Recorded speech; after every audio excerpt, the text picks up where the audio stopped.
Frasin vikarin gjeneral të peshviston Dolçan Zefi për e fjallë rastin e emën të meshtarëve të Kosovës.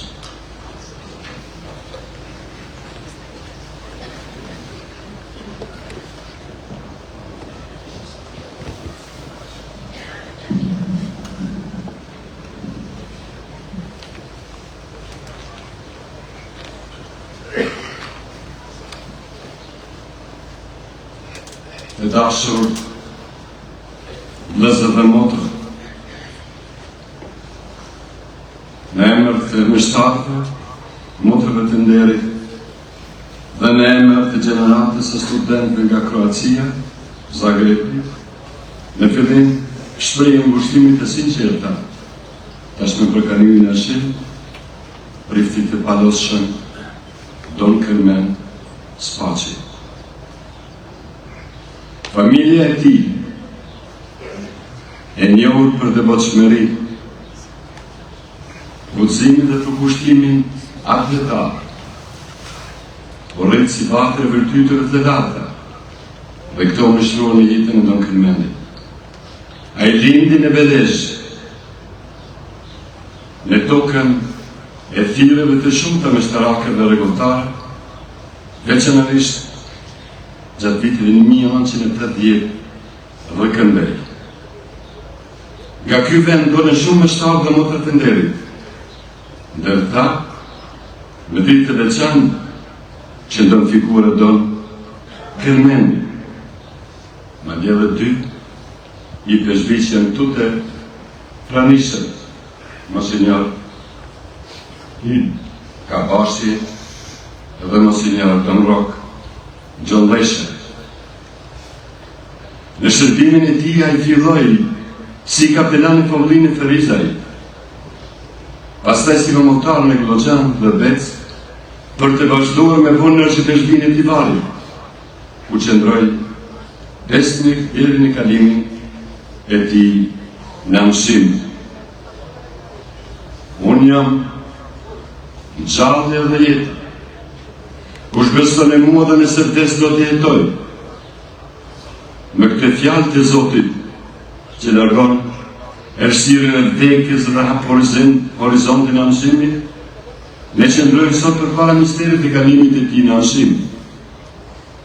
Vdekja në dritën e kryqit ose të ngjalljes nuk është fund, por porta drejt jetës së vërtetë. Atë që Shën Agustini i Madh quante qetësia e zemrës në hyj. Jeta e Don Kërmenit nuk është vetëm një biografi, ajo është një tekst teologjik i shkruar me veprime, sakrificë dhe heshtje. Ai ishte një, si thuhet latinisht, imago Dei, njeri i hyjt, qëtoj me sytë ka Amshimit. Fjala e shkrimit të shenjtë mishtror të Kai, shërtori mirë dhe besnik, hyn në gëzimin e Zotërisë tënde. Jeta e tij nuk ishte e lehtë. Përkundërzi, sidomos pas moshës 50 vjeçare, atë nuk e pati kursyra as smundet, as vështirësi. Pati sfida të mëdha, por i përballoi me durim, me besim të thellë dhe me përkushtim ndaj shërbimit. Vetëm një sulm celebral i pasmangshëm dhe papritur ja mori jetën, duke përfunduar kështu rrugtimin e tij toksor. Por edhe me këto sfida ai mbeti pa lëkundur dashurinë për hyjin dhe njerëzit, duke na dhënë shembull të qartë se realiteti i jetës nuk matet vetëm me kohën që kemi, por me dritën që lëm pas, me dashuri dhe shërbimin që japim. Qysh në rini, në gjinozën klasik të Suboticës, a i tërgon të pjekuri, një qëtësi të rënjosën të vërtetër, në Zagreb, në fakultetin tashmë filozofik teologjik, a nuk kërkon të vetëm dije, por të jeton të në hyjë, duke u bërë dëshmi e tij. Buzëqeshtë dhe dritë e tij shpirtërore ishin shenja teologjike të shpresës që nuk shuhet, një gëzim në Zotin, që shoqëroi çdo akt i jetës së tij. Por teologjia e tij nuk veti vetëm në auditor, ajo mëson në histori, në kohë të erdhta dhe vende provas.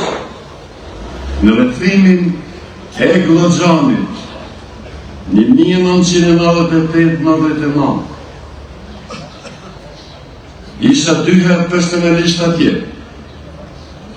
Herën e parë, me këtu të pranishëm, me Don Karrice, dërsa të dytën, me Don Marian Uka, edhe ai tonë rreshtin tonë, ku pamë dhe dëshmojmë si gjorni ungjilltar, rrethimet, djegjet, vrasjet dhe vujtjet e popullit. Diçka e pa parë deri më atëherë. Kujtimet nga këto epizoda tregojnë një pari që nuk e braktis grigjen. Në rrethime dhe rrezik, ai qëndron me pranim e tij dhe dëshmoi paqen dhe besimin. Shën Gjon Gojafti thotë, asgjë nuk është më fuqishme se një shpirt që është dorëzuar hyjt. Don Kelmendi ishte pikërisht ky, shpirti dorëzuar, i lirë dhe mbushur me dashuri. Ai ishte njëri heshtës ndërtuar, heshtës që fliste dhe shëronte.